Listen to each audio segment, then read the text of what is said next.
¿Sí? Dicho eso, ahora sí voy a empezar. Bueno, a estas alturas de, la, de este curso, ya ustedes tuvieron que haberse leído unas cantidades de capítulos que es parte de lo que vamos a repasar el día de hoy. Obviamente hay muchas terminologías o conceptos que quizás ustedes no tengan claro. Bueno, y eso es parte de la dinámica, parte de la idea de hoy. Estas 2 horas que vamos a tener en las que nos vamos a acercar a hablar un poquito de eso. Primeramente voy a darles un breve contexto de lo que vino a ser una base de datos a la humanidad. En la base de datos empieza a tener sentido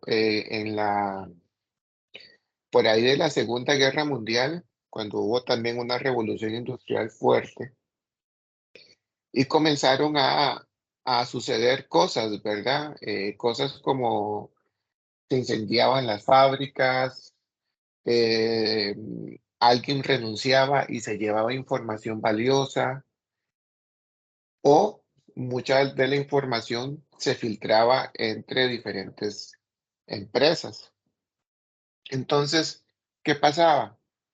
Bueno, eran daños incuantiables para esas empresas. Imagínense un incendio, toda la información de sus clientes, de sus libros contables, de todo lo que se lleva en el tejimaneje de una organización, era consumida por un incendio donde no había respaldo de nada, donde no había nada automatizado como para poder nosotros ir y poder echar mano de ello y poder conseguir información. Igualmente, ¿verdad? La gente se iba y se iba con el intelecto, no quedaba nada registrado en ningún lado. Entonces, estos problemas que se dejaban ver por ahí a mediados del siglo pasado, fue emergiendo en tener algo diferente, algo más consistente y duradero en el tiempo. Y empezaron a aparecer diferentes, diferentes mecanismos, no podríamos llamar sistemas, podríamos llamarlos mecanismos, mecanismos que de alguna forma daban el insumo suficiente para poder guardar información. Entonces nace, dentro de esta generación informática, nace el sistema de almacenamiento de archivos, donde fue una generación donde pues ya estaban emergiendo las computadoras. Obviamente no podemos comparar las computadoras a mediados de siglo con las computadoras que tenemos hoy en día. Prácticamente, imagínense ustedes el edificio de la Asamblea Legislativa, 3 pisos de esos alcanzaba para meter una computadora que su teléfono celular al día de hoy es 40 veces superior en capacidades, sin importar la marca, modelo, diseño. Aunque sea el teléfono inteligente más económico del mercado, es infinitamente superior su capacidad en procesamiento, en memoria y almacenamiento si lo transportamos hacia atrás, por ahí de los años 50 del siglo pasado. Pero con esa tecnología tan poca, ¿verdad? Para no llamarla prehistórica, pero por ahí va. Pues ahí, en ese poquito, en unos cuantos K, los informáticos de antaño lograban hacer cosas maravillosas. Claro, no había ninguna línea, no había ninguna regla, no habían restricciones y todos lo hacían buscando siempre una necesidad, ¿verdad? Para la empresa en las cuales ellos trabajaban.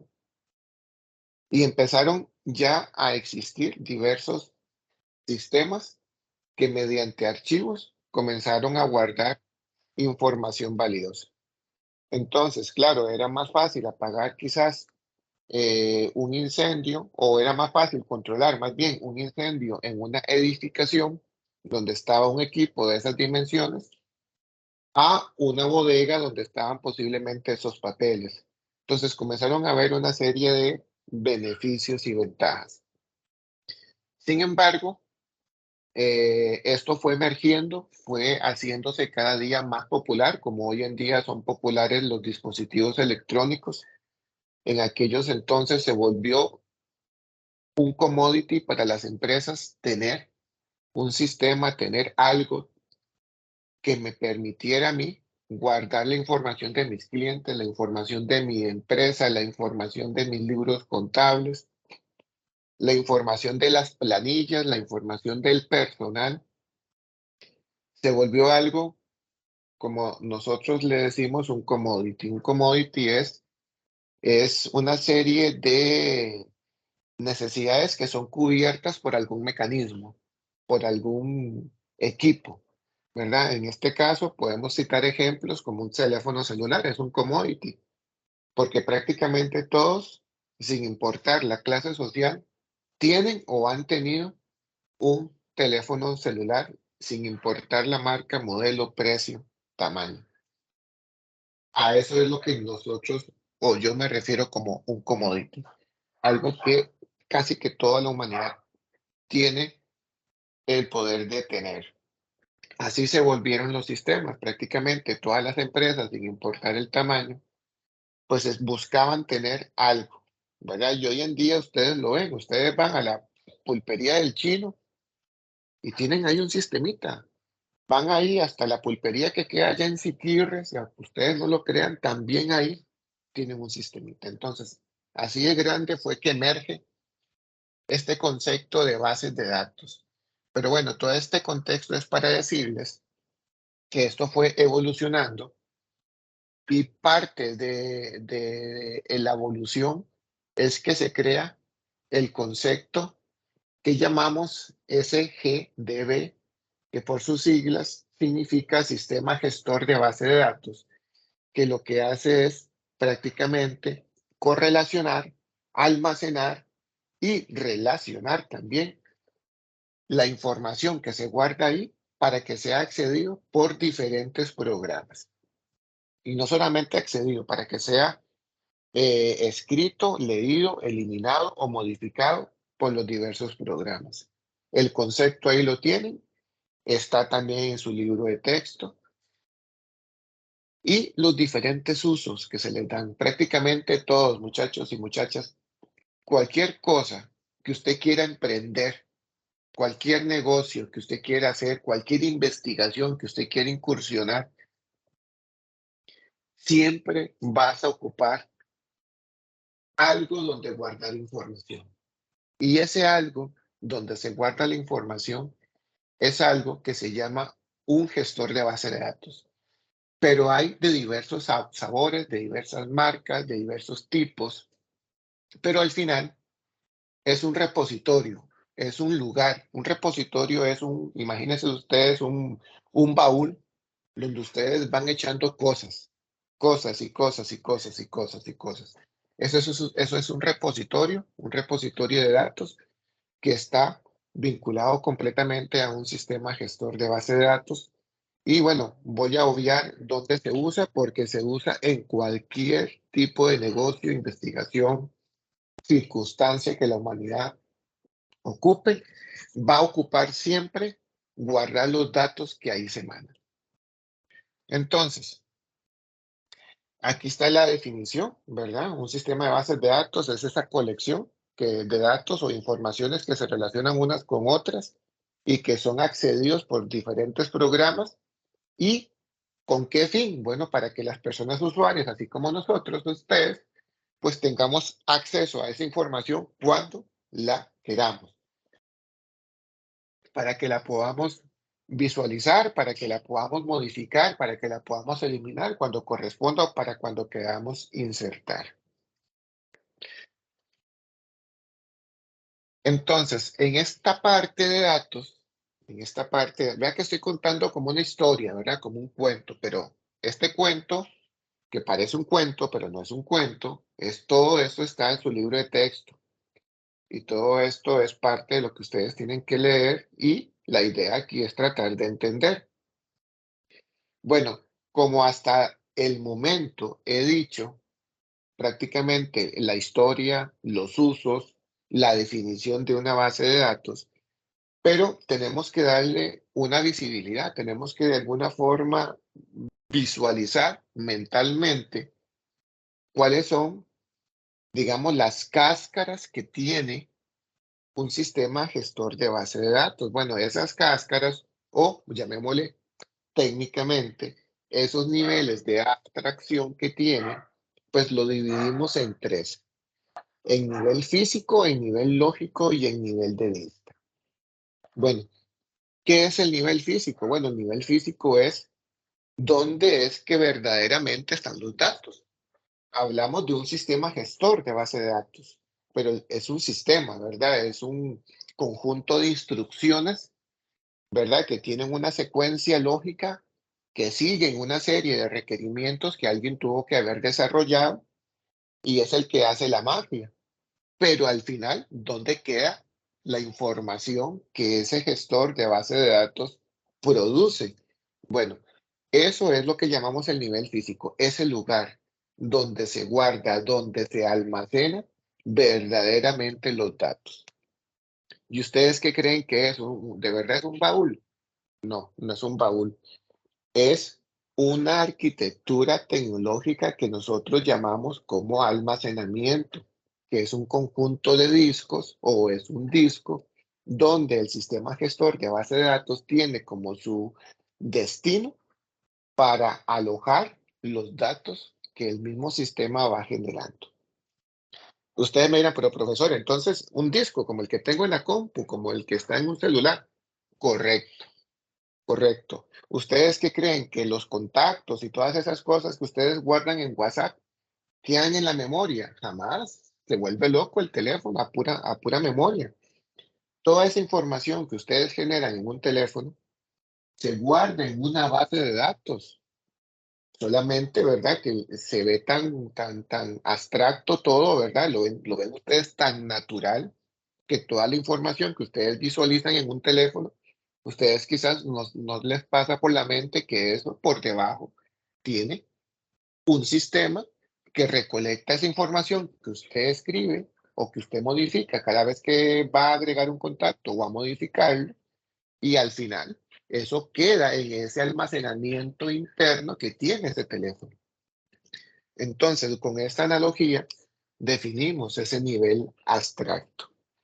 ¿Qué es el nivel lógico? Bueno, es esa lógica de negocio, ¿verdad? Es esa lógica que se programa, que se diseña, que se arquitecta para poder tener los contactos debidamente organizados, debidamente estructurados, que si ese contacto es mi hermano, bueno, esa vinculación, esa relación, ¿verdad? Que hace el mismo teléfono, la misma aplicación de contactos para decir que este contacto es mi hermano, que es mi papá, que es mi hijo.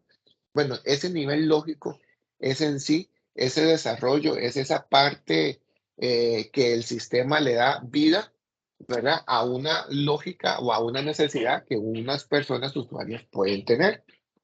Y el nivel de vista, digamos, es el nivel más de alto nivel, por decirlo de alguna forma, que es el que me permite a mí visualizar hermosamente los datos que están en el nivel físico y que se procesan en el nivel lógico, es decir, la interfaz gráfica. Cuando usted se mete en la aplicación de contactos y ven el montón de contactos, bueno, a eso nos referimos el nivel de vista. Voy a hacer una pausa aquí para ver si tienen alguna duda hasta el momento con lo que he explicado. Pueden levantar su mano y para yo irles eh, diciendo el orden para que consulten. Y si no hay consultas, entonces continuaré. Voy a esperar unos minutos, así aprovecho y me tomo un traguito de café.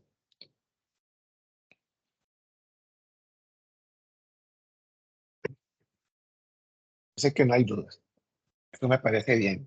Quiere decir o que los estoy durmiendo o que me están entendiendo. Espero que sea la segunda. Profe, no, yo en lo personal estoy entendiendo muy bien. Muchas gracias. Ok, gracias. Muy bien. Siguiendo con el material que les tengo para el día de hoy, siempre sobre el capítulo 1, nosotros nos comunicamos. En este momento yo me estoy comunicando con ustedes, ¿cierto? Estoy haciendo el intento. No sé si al final lo que yo estoy transmitiendo está siendo de recibo para la mayoría de ustedes, pero yo estoy comunicándome con ustedes. En este momento estoy usando uno de los muchos canales de comunicación que hay para comunicarnos. En este caso es el habla, pero hay muchos canales para comunicarnos. Pero bueno, eso es material de otro tema, de otro curso. Así como yo me estoy comunicando con ustedes, me estoy comunicando con el habla en un idioma español, español tico, así de la misma forma los sistemas se comunican.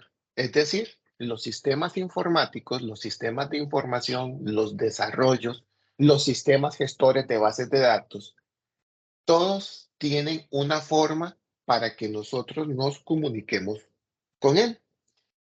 El lenguaje que utiliza un sistema gestor de base de datos tiene un nombre y ese nombre se llama SQL.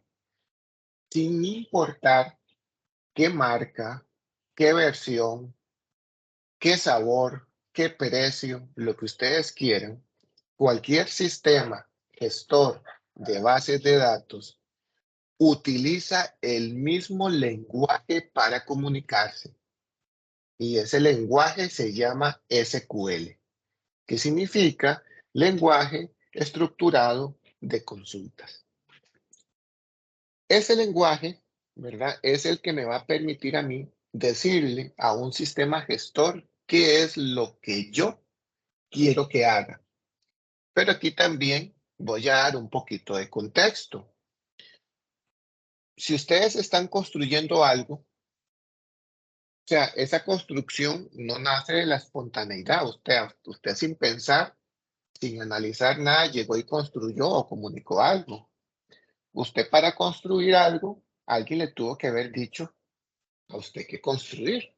O usted tuvo que haberse sentado inspirándose para poder crear un diseño y definirlo, ¿cierto? Bueno, a esto me refiero que cuando usted se va a comunicar con un lenguaje para un sistema gestor de base de datos, usted tiene que tener muy claro qué es lo que vas a comunicar, qué es lo que vas a construir. ¿De dónde nace esa construcción? Bueno, la mayoría de las veces, como nosotros vamos a ser, futuramente ustedes van a ser profesionales en informática, normalmente usted se va a sentar con un usuario, con una persona usuaria, perdón, que le va a dar una historia de uso. ¿Qué es una historia de uso? Bueno, es una necesidad que tiene una persona por el cual te está contratando a usted como futuro informático o informática para que le solvente una necesidad. Entonces, supongamos que usted es contratado por una ferretería y el dueño de la ferretería, la del barrio, le dice que usted quiere tener información de sus clientes, que usted quiere tener información de las cosas que usted compra, quiere tener información de los proveedores a los cuales usted compra, quiere tener información del personal que tiene. En fin, te está dando una serie de necesidades, te está expresando, te está como quien dice contando una historia, eso le llamamos historia de usuario. ¿Con qué fin? Para subsanar su requerimiento, para subsanar su necesidad. Y bueno, como usted es un informático, usted va a empezar a diseñar, a expresar en un diseño que ahorita vamos a ver, diagrama entidad-relación, más adelante, no me quiero adelantar. Usted va a expresar toda esa necesidad que este señor tiene, que esta señora tiene de la ferretería, y la va a diseñar, a hacer un blueprint, que es como esos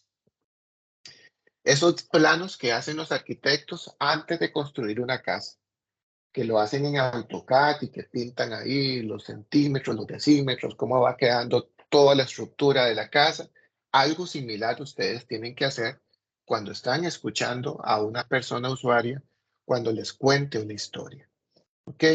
Entonces, una vez que ustedes tienen esa información, ustedes ocupan comunicarse con algo, ustedes ocupan comunicarse con el sistema gestor de base de datos. Y es ahí donde entra esa comunicación que es por medio del lenguaje SQL, que es universal, es ANSI. ANSI significa que es universal, que cualquier fabricante que distribuya o desarrolle un sistema gestor de base de datos tiene que tener incorporado la capacidad de interpretar el lenguaje SQL. Y ya una vez usted teniendo claro qué es lo que tiene que hacer, lo que hace es simplemente hablar con el sistema gestor de base de datos y plasmar esa necesidad de la persona usuaria dentro del sistema. Ahora sí, ya que di un poquito de contexto, voy a decirles que el lenguaje estructurado de consultas, digamos que puede tener dos clasificaciones. Uno es el LMD, que es el lenguaje de manipulación de datos, y el LDD, que es el lenguaje de definición de datos. Y ustedes me van a decir, te reprendo, profesor, porque no entiendo qué me estás hablando.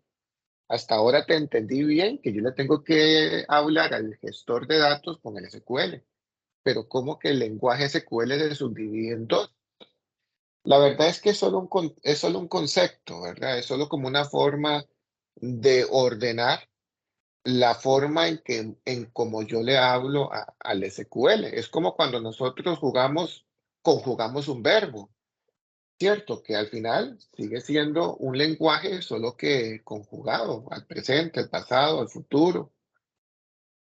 En fin, esto no es muy diferente. Entonces, ¿qué significa? Que cuando yo le hablo SQL, si yo estoy diciéndole al motor de datos que voy a manipular información, entonces todo ese tipo de lenguaje se clasifica como LMD. Entonces, profesor, ¿cuáles son esas instrucciones que se clasifican como LMD? Son todas las instrucciones que van a insertar datos, que van a modificar datos, que van a eliminar datos y que van a acceder datos. Ok, entonces esos cuatro tipos de instrucciones son los que se clasifican dentro del LMD: escribir o insertar, actualizar o modificar, eliminar y consultar. Esas cuatro instrucciones son los que digamos, se encapsulan dentro del SQL para lo que es el lenguaje de manipulación de datos.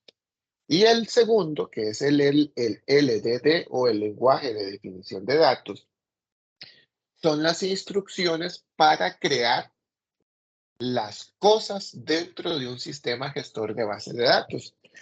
Vea que al principio de esta diapositiva, en el contexto que le di, les indiqué que usted tiene que extraer el conocimiento o el requerimiento de la historia de la persona usuaria al motor de datos. Y eso es crear, ¿verdad? Dentro del sistema gestor de datos, todas las estructuras, todo lo que se requiera para que usted pueda guardar la información. Entonces, esa construcción de todo lo que se requiere es lo que le llamamos el lenguaje de definición de datos. Voy a adelantarme un poco. ¿Qué son esas estructuras? Bueno, esas estructuras son algo que vamos a conocer más adelante como entidades o tablas, los atributos o columnas que va a tener esa tabla, las relaciones o interrelaciones que va a tener esa tabla con otras, ¿verdad? Los índices, que ahorita vamos a ver qué es un índice. En fin, todo lo que es la construcción de dónde se van a guardar los datos es lo que nosotros clasificaremos como el lenguaje de definición de datos. ¿Ok? Entonces, como les dije, a mí me toca ser el malo de la película, pero esta información es necesaria para que ustedes tengan un buen contexto, una buena base, para que puedan pues, salir adelante con el curso.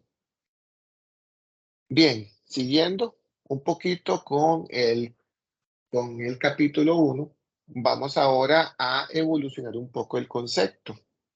Los sistemas gestores de bases de datos por mucho tiempo tuvieron limitaciones. Tuvieron muchas limitaciones, tuvieron también muchos problemas de consistencia y de integridad. ¿A qué me refiero con problemas de integridad y consistencia? Ya les voy a explicar.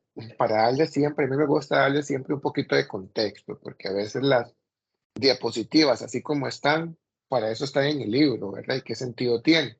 Pero ya un poquito de contexto como que enriquece un poquito más el concepto que estamos viendo. Cuando se dio ese boom que les mencionaba al principio de los sistemas gestores de bases de datos y que comenzó a ser tendencia ya por ahí casi que de los años 70, 80 y 90 del siglo pasado, que ya era un commodity, comenzaron a ver ciertas debilidades, ciertas inconsistencias y limitaciones con el acceso a la información. Entonces, ¿qué pasaba? Bueno, ahí pasaba que Josué Alvarado en el registro de clientes aparecía hasta 10 veces.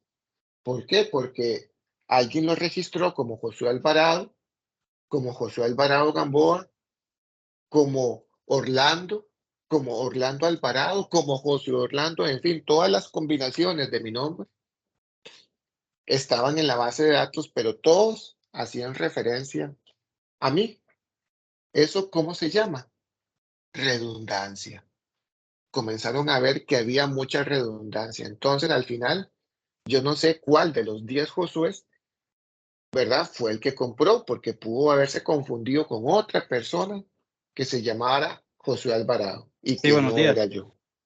Hola, hola. ¿Tienes alguna pregunta? No.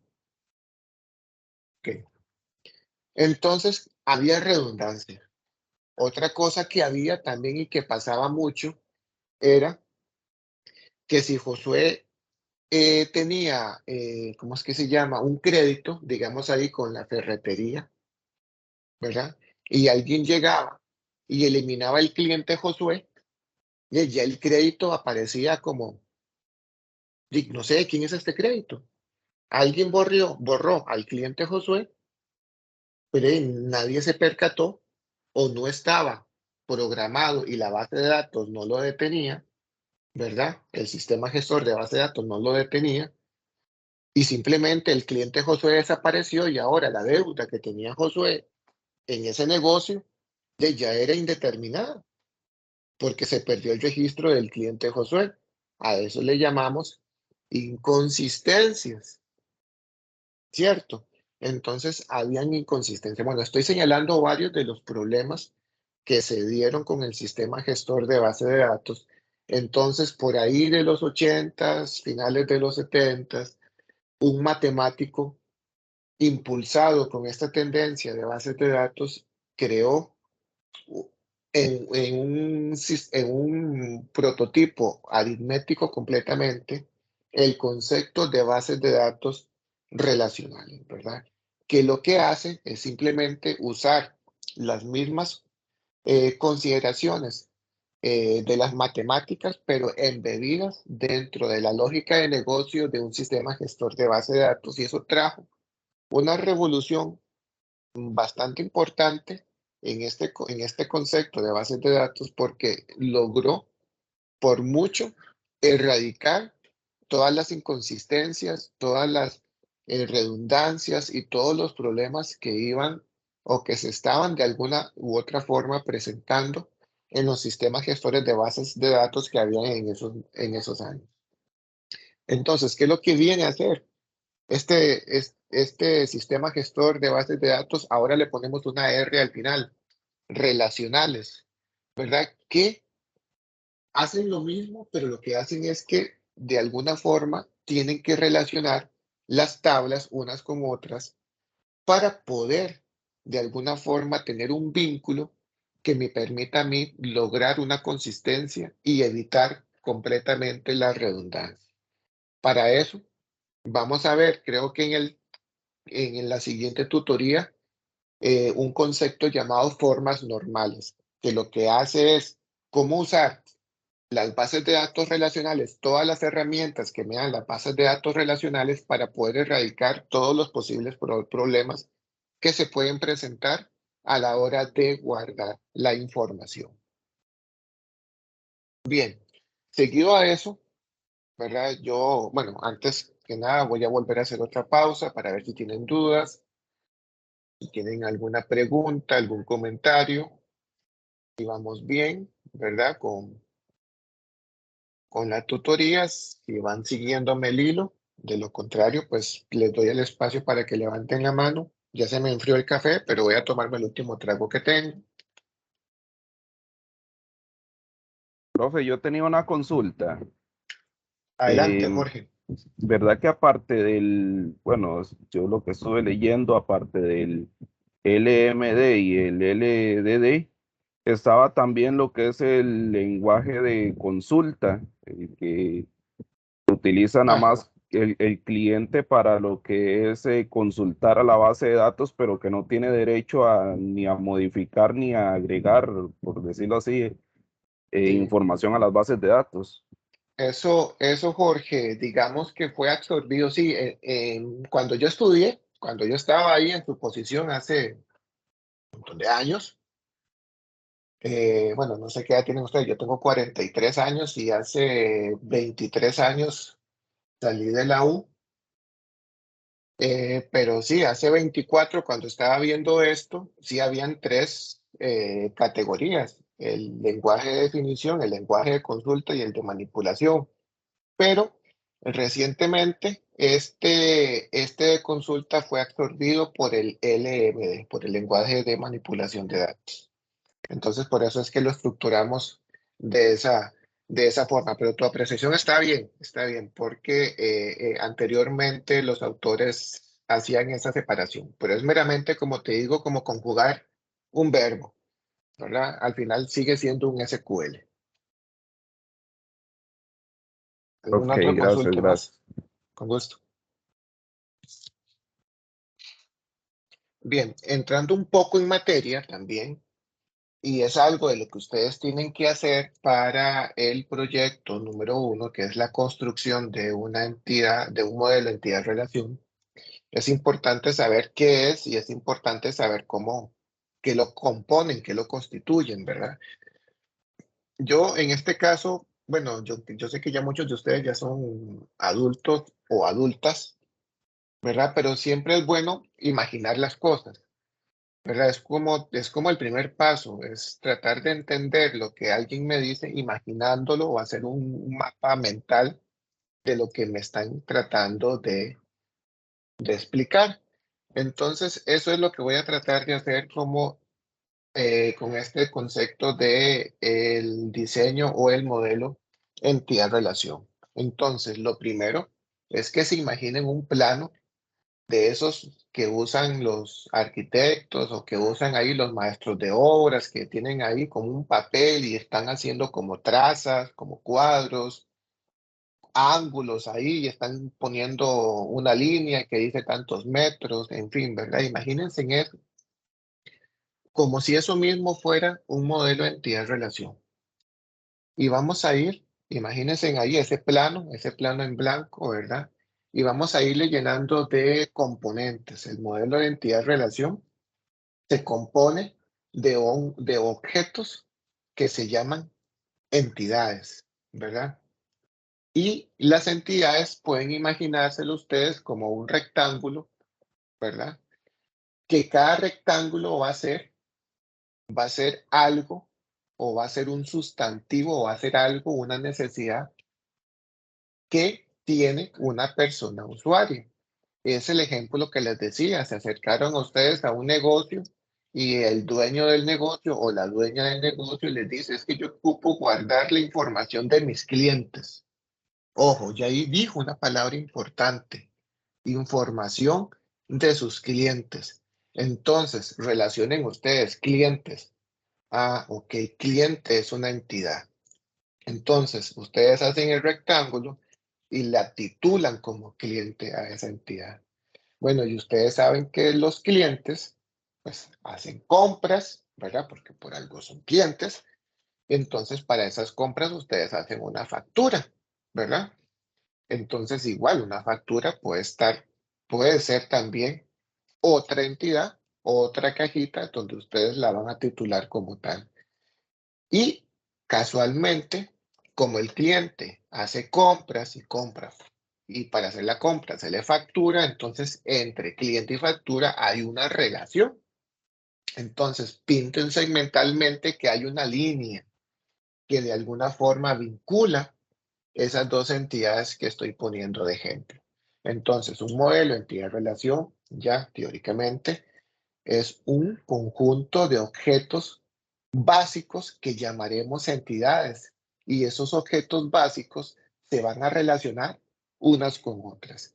Y ese objeto básico puede ser cualquier cosa tangible e intangible, ¿verdad?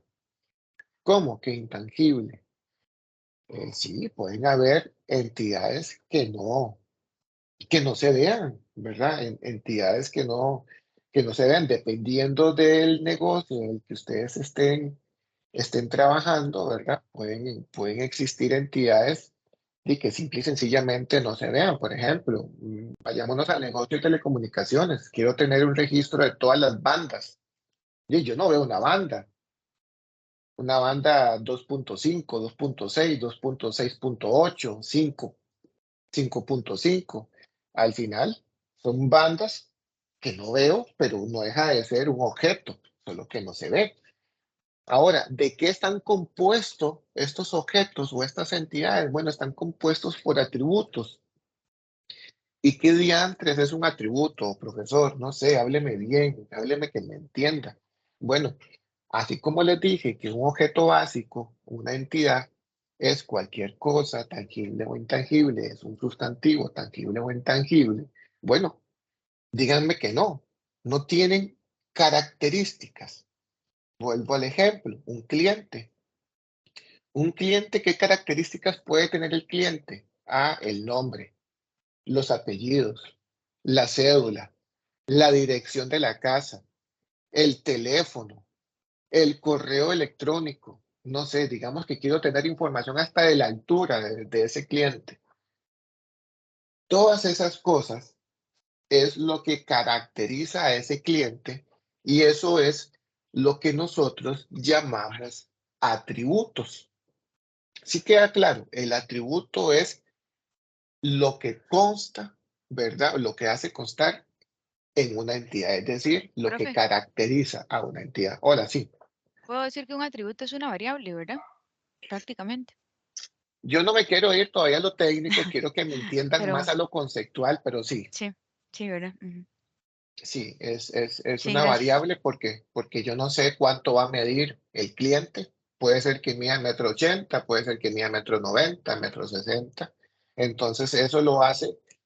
El valor que va a tener ese atributo es un valor que no se conoce, entonces sí, es un valor variable. Lo puedes relacionar de esa forma sin ningún problema. Pero aquí yo estoy, acuérdense que yo aquí estoy contando el cuento, ¿verdad? Estoy así siendo muy conceptual y como si fuera una clase de español, ¿verdad? Todavía no quiero meterme en la parte técnica, ya más adelante lo vamos a meter porque sí me gusta tener una buena base. Y ahora, para seguir con este tema, como les dije anteriormente, las entidades se van a relacionar unas con otras, dependiendo de la lógica, de la historia de la persona usuaria al momento en que se acercó y me la contó, ¿verdad? Entonces, eso es la relación, es la comunicación o la asociación que se puede dar entre las diferentes entidades. Ok, les hablé ahora de normalización. Les hablé que las bases de datos relacionales, que es como una evolución a los sistemas gestores de bases de datos, la ciencia en cómo ellas erradican todas las inconsistencias, todas las redundancias, eh, es a través de reglas de normalización. ¿Qué es una regla de normalización? Bueno, es un conjunto de instrucciones, es un conjunto de técnicas que están debidamente creadas, debidamente explicadas, la vamos a ver en la próxima tutoría, donde cuando ustedes aplican la fórmula de la normalización, ustedes se van a garantizar que esa base de datos va a estar libre de pecado, es decir, libre de inconsistencias, libre de redundancias, libre de todas los errores que posiblemente pueden presentarse a la hora de diseñar y de poner en producción una base de datos. Pero como todo en la vida, ¿verdad? No es perfecta. ¿Y por qué no es perfecta? Porque nosotros los humanos no somos perfectos, ¿verdad? A veces nosotros no captamos bien la historia del usuario. A veces la persona usuaria no cuenta bien su necesidad y eso de alguna forma lo trasladamos al sistema. Entonces voy a poner un ejemplo. La compañera dijo que los atributos se podían ver como variables, correcto. Digamos que ese atributo cédula sea que la persona dijo, no, es que a veces pongo la cédula y a veces no la pongo porque a veces no traen cédula, entonces con solo el nombre, ¿verdad? Pero ya eso, como así me lo pidió el usuario, yo se lo traslado al sistema, pero el sistema ya no tiene cómo identificar de manera única a una persona, ¿verdad? Porque el muchacho que me contó la historia, o la muchacha que me contó la historia, y no me supo definir eso, ¿verdad? Y uno no puede ir más allá de lo que el cliente pues está pidiendo. Yo le puedo sugerir, ¿verdad? Como profesional, mira, si no tiene cédula, por el que puede tener, puede ser el pasaporte, puede ser el número de residente en el país. No, es que a veces no tienen, pero nada, son completamente indocumentados y no tienen nada.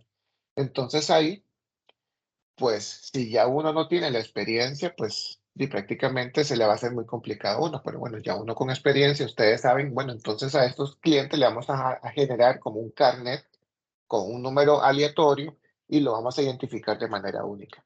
Pero si uno no entiende bien ese requerimiento, entonces uno puede hacer incurrir en error al sistema gestor de bases de datos relacionales, que lo que tiene son las herramientas para yo evitar los errores de datos, o sea, las inconsistencias. ¿Ok?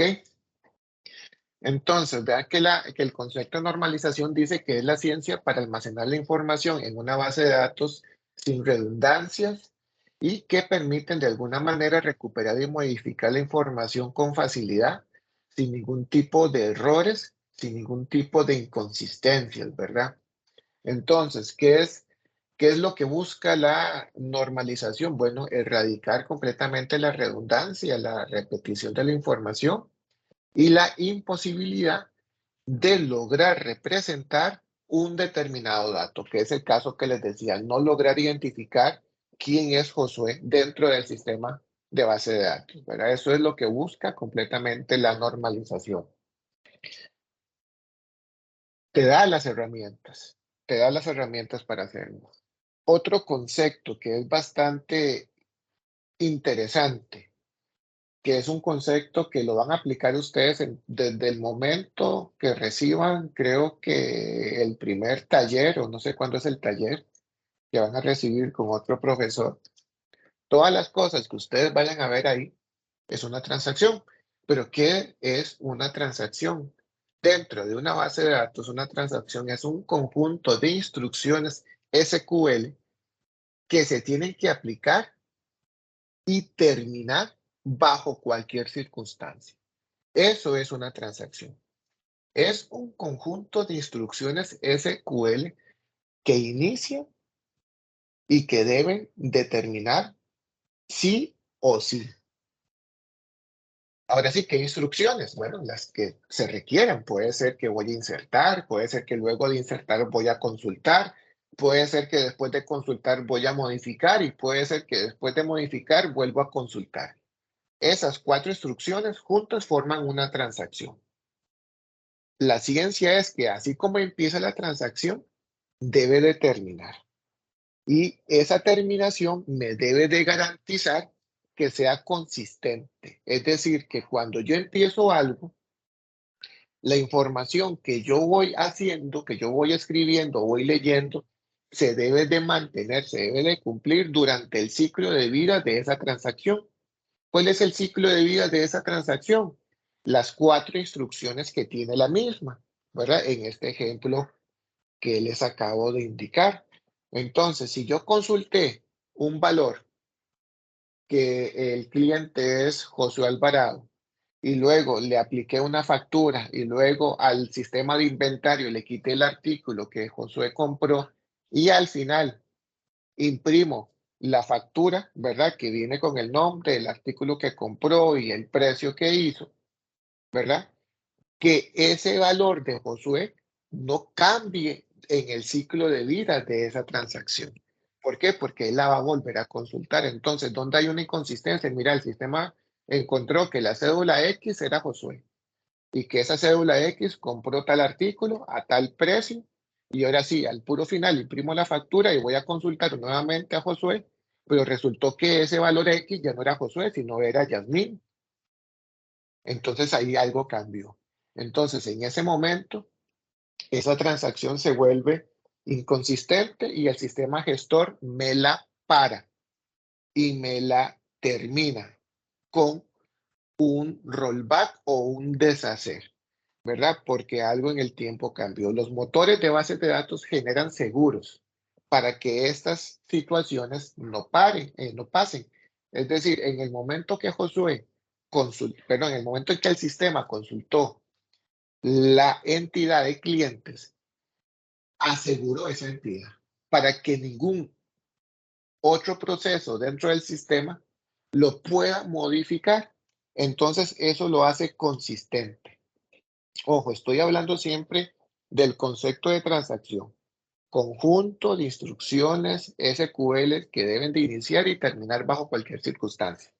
Entonces, durante el ciclo de vida de esa transacción, todas las entidades que esa transacción va tocando, ya sea para leer o para escribir, durante el ciclo de vida de esa transacción, tienen un seguro. Tienen un seguro para que ninguna otro me lo cambie, para que ningún otro proceso del sistema me lo cambie y de esa forma me asegura la consistencia y la durabilidad. Y todo esto es lo que define, digamos, o lo que compone una transacción. ¿Qué es lo que garantiza? La atomicidad. ¿Eso qué significa? Que la transacción tiene que terminar sí o sí. Tiene que terminar con las 4 instrucciones, de lo contrario, ella se deshace.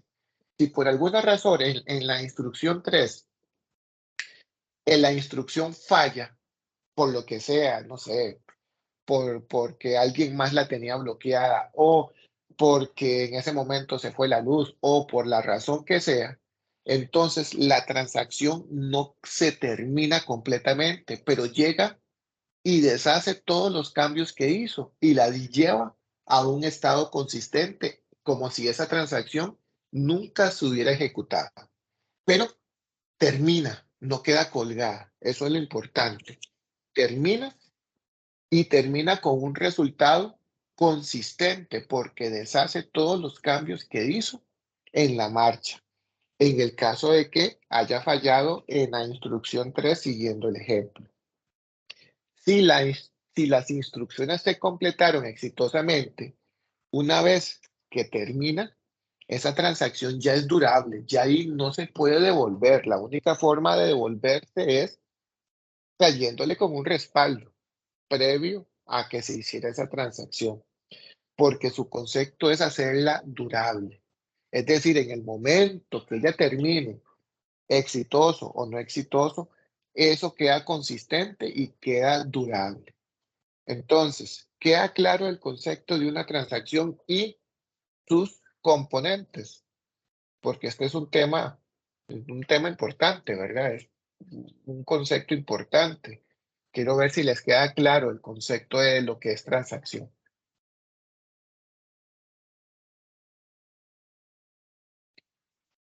Bueno, espero que sí. Veo manitas levantadas. Muy bien. Profe, está claro. Profe, a Dígame. mí no me quedó muy bien claro, entonces no sé si tal vez como podrías dar otra idea o explicarme un Ok. poquito ahí.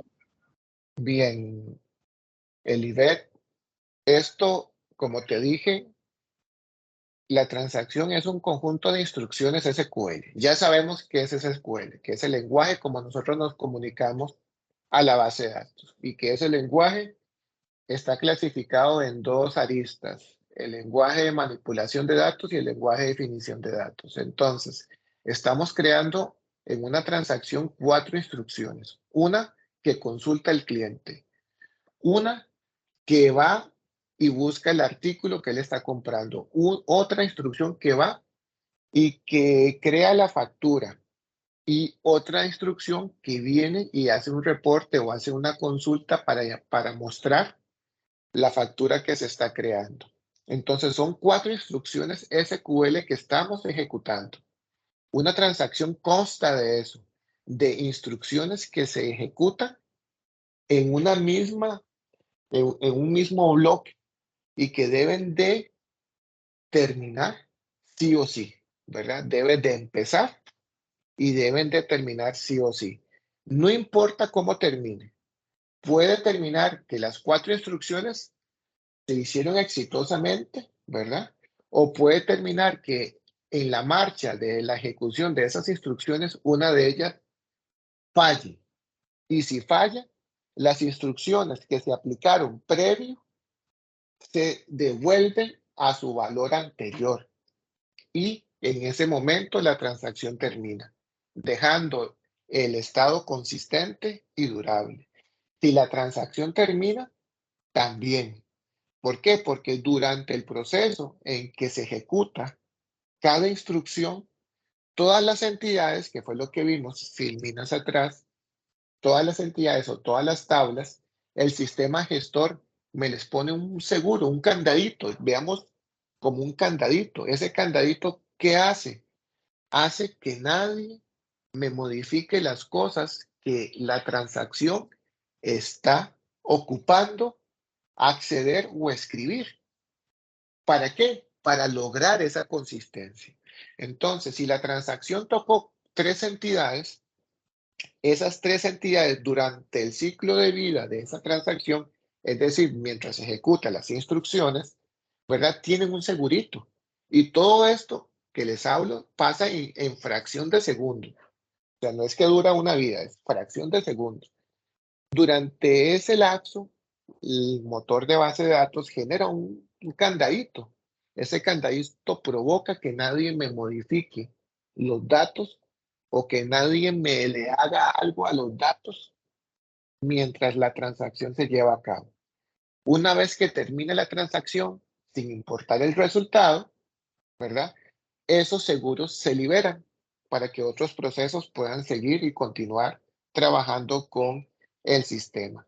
Pero globalmente, pues la transacción es eso, un conjunto de instrucciones SQL que inician y que deben determinar que la transacción consiste en ser atómica, que es lo que acabo de explicar, que debe determinar, en ser consistente, que fue también lo que expliqué, que durante el ciclo de vida de esa transacción, la información que se esté accediendo o que se esté escribiendo sea la información correcta, que no me dé falsos resultados. Para eso, el motor de datos genera seguritos o candaditos en cada entidad que se toca, y durable porque en el momento que termina, ya la información queda permanente.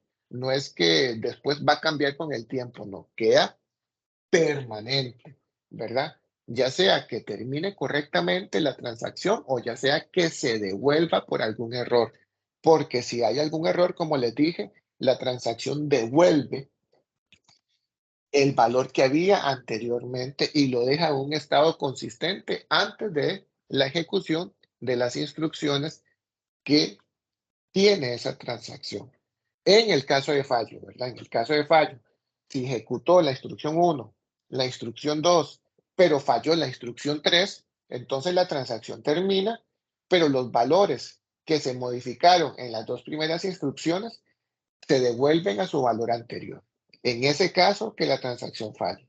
Si la transacción se ejecuta correctamente, todos los cambios que se aplicaron a las entidades quedan permanentes, quedan durables, y ahí termina la transacción. No sé si te logré explicar mejor o quedaste igual, Elibet. Sí, ya, muchas gracias. Bueno, ¿alguna otra duda?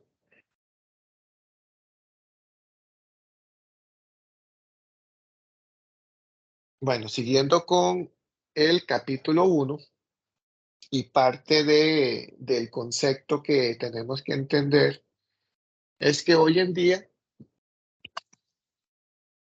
esto es una tendencia y quizás ustedes no lo sepan. Minería y análisis de datos. Hemos hablado, no sé, creo que por casi una hora, ¿sí?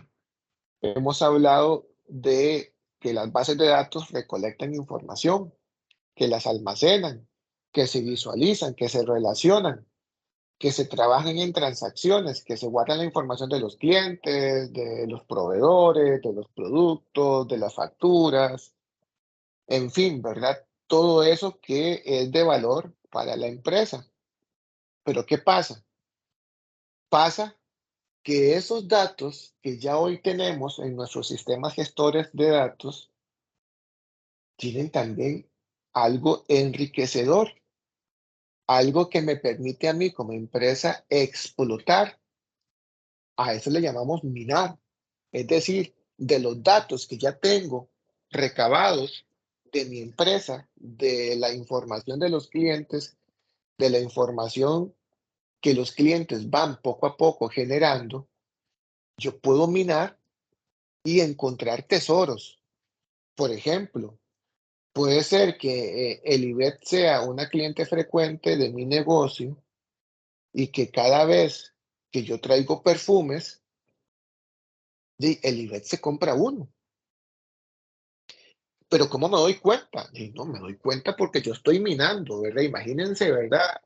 Con una pica ahí en una montañita, ¿verdad? Haciendo clac, clac, clac, clac, y me encuentro el tesoro. ¿Qué tesoro? Que logré averiguar dentro de los datos de mi base de datos una tendencia. Y la tendencia es que cada vez que yo traigo perfumes nuevos a la tienda, el IBET me compra uno. Entonces, ¿qué hago con esa información? Bueno, hago una campaña de mercadotecnia donde ya yo tengo el correo electrónico del IBET, quizás tengo el teléfono celular de ella, entonces le mando campañas personalizadas donde el IBET se va a sentir, uy, como esta empresa sabe que me gusta eso, como esta empresa me conoce, ¿verdad? No, no es porque te conoce por su comportamiento que has tenido en la tienda, porque la tienda está minando los datos propios, ¿verdad? De esa tienda y está encontrando en el análisis que recaba esos tesoros, ¿verdad? No sé si ustedes lo han vivido, no sé quiénes compran en Amazon o quiénes compran ahora en el Walmart o en el Megasuper o en alguna de estas tiendas que por la pandemia se hicieron virtuales y como que ya sabe, mira, pero oye, ¿cómo sabe el automercado que yo compro esto? ¿Cómo sabe Walmart que yo voy a comprar carnes? ¿Verdad? Porque ya ellos saben esa tendencia. Ya ellos están minando los datos que tienen. No es que están robando datos, no. Son de los propios datos, porque ellos guardan cada cosa que usted compre, cada cosa que usted facture. Ellos se dan cuenta. Entonces se dan cuenta de que usted una vez al año compra tele o que una vez cada 6 meses estás comprando, no sé, algo, ellos comienzan a correlacionar toda esa información que le llamamos minería y análisis de datos para poder crear campañas publicitarias asertivas para engatusar, llamémoslo así, a sus clientes. Y obviamente tiene un resultado positivo. ¿Por qué? Porque logran de alguna forma captar la atención del cliente a través de estas técnicas, ¿verdad? Y obviamente reforzar sus ventas. Esto es un ejemplo de minería. Otro ejemplo de minería y análisis de datos es como ya cambiemos de tema, los temblores. ¿Cómo es que pronostican ellos los temblores que van a pasar en algún lado del mundo? Bueno, por toda la información que se ha obtenido, por toda la información que se genera día con día, los diferentes analistas pueden predecir o pueden tener algoritmos de predicción que no son perfectos, pero sí pueden ser con un grado de precisión bastante elevado, poder pronosticar que en 20 años va a haber un temblor en Cinchona. ¿Por qué? Bueno, porque recopilan toda la información que han obtenido durante los años y de esa información que ya tienen, generan algoritmos de predicción que existen, ¿verdad? Son estadísticos y con esos resultados pues emiten, digamos, sus probabilidades. ¿Ok? Profe, una Entonces, consulta. claro, dime. ¿Hasta dónde es legal que extraigan ese tipo de información de las personas? Porque Eso es sí o sí, legal, sí. eso es legal. Eso es legal, por ejemplo, si, si, si usted va y compra en Walmart, para decirle el nombre, ¿verdad? No me Sí, está sí. pagando nada Ujú, Walmart, pero si usted va a Walmart y usted compra ahí y compra en línea, digamos, o usted le dice que es factura electrónica, da su correo electrónico y usted comienza a recibir en su correo electrónico publicidad de Walmart, es porque Walmart se está dando cuenta que usted está comprando o está teniendo un patrón de compra. ujú, Entonces te está tratando, ¿verdad? Eso no es ilegal, eso es completamente legal porque está con tus datos, los datos que usted aceptó a dar, porque Walmart no averiguó su correo electrónico por mañoso, sino porque usted se lo dio. Se lo dio, ya sea cuando se registró a la hora de hacer una compra en línea o cuando usted aceptó pues que le hicieran una factura digital que da ahí su correo electrónico, ¿cierto?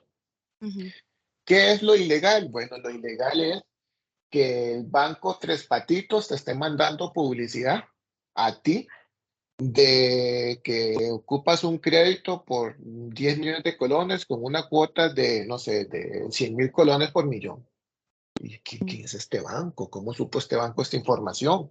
¿Quién le ujú. habrá dado al banco esta información? Bueno, eso es lo que es ilegal y eso es lo que hay que denunciar. ¿Quién le dio esa información a ese banco Tres Patitos?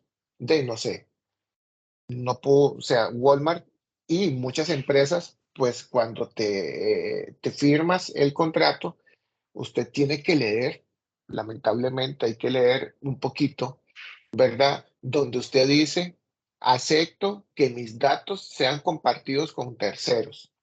Ujú, Muchas de esas cosas que uno no lee, ¿verdad? Viene ese acuerdo y usted cuando le doy estoy de acuerdo, pues les está dando esa facultad. No estoy hablando de Walmart, estoy hablando de cualquier otra sí, empresa, ¿verdad? de Le administrar la estás información.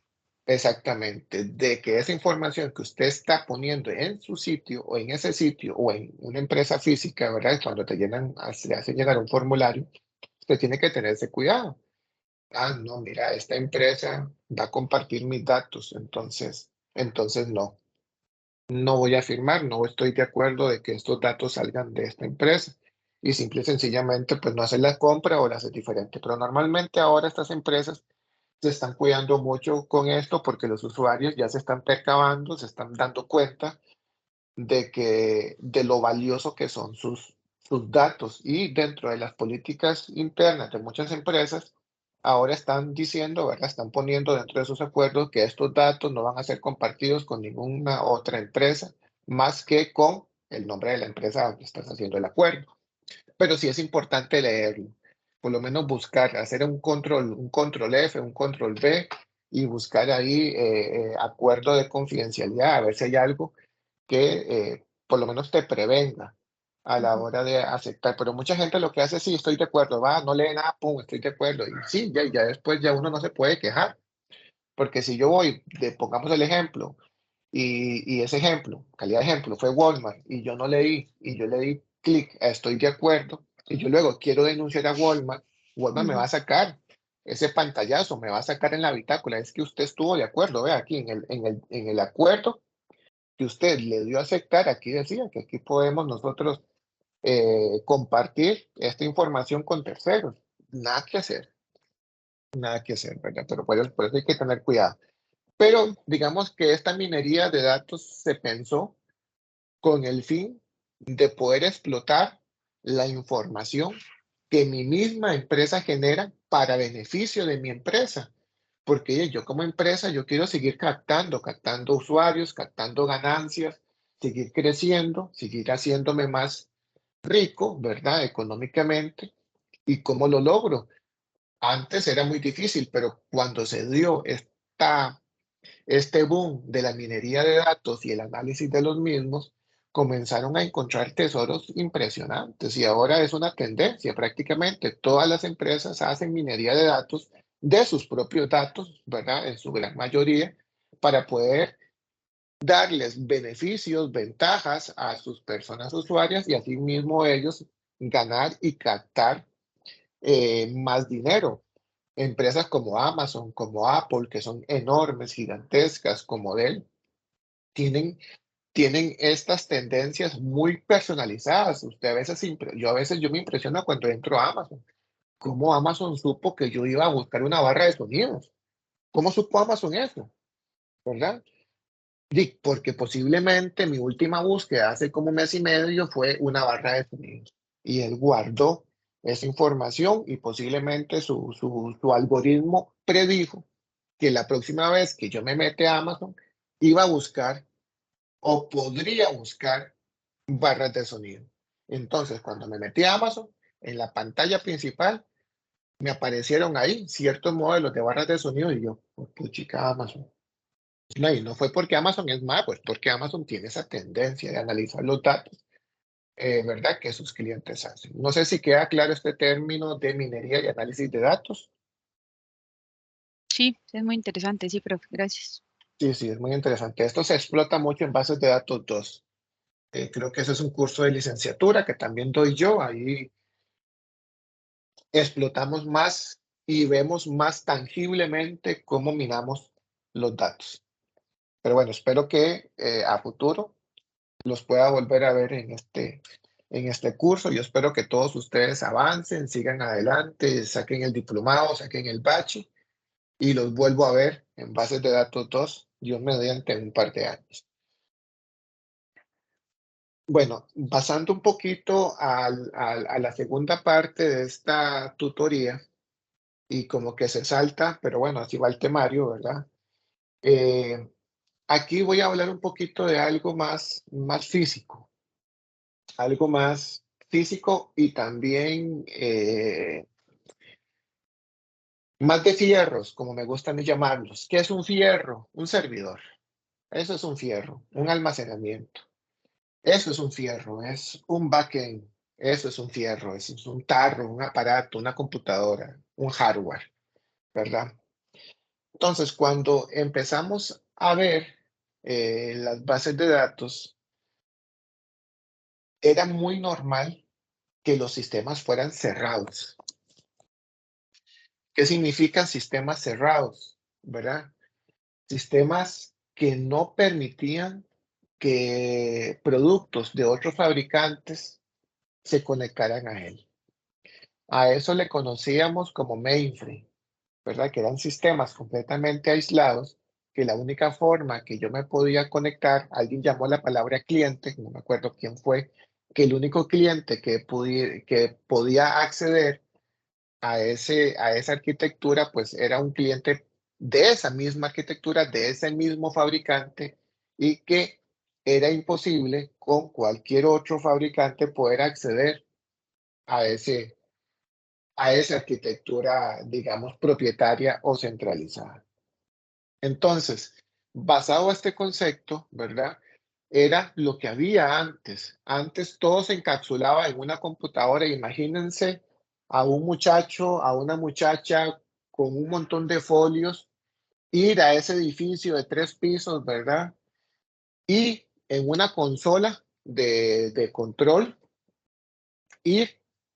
ir transcribiendo o ir pasando, transfiriendo la información que estaba en el papel al sistema.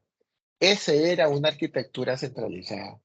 La base de datos estaba en un único lugar y era solamente accedido por un único usuario donde no tenía interacción con ningún otro. O sea, no había ningún otro cliente más que ese cajón y más su terminal de consola, donde imagínense, ¿verdad? Ese pobre hombre, esa pobre mujer con un carretillo lleno de información y pasaba ahí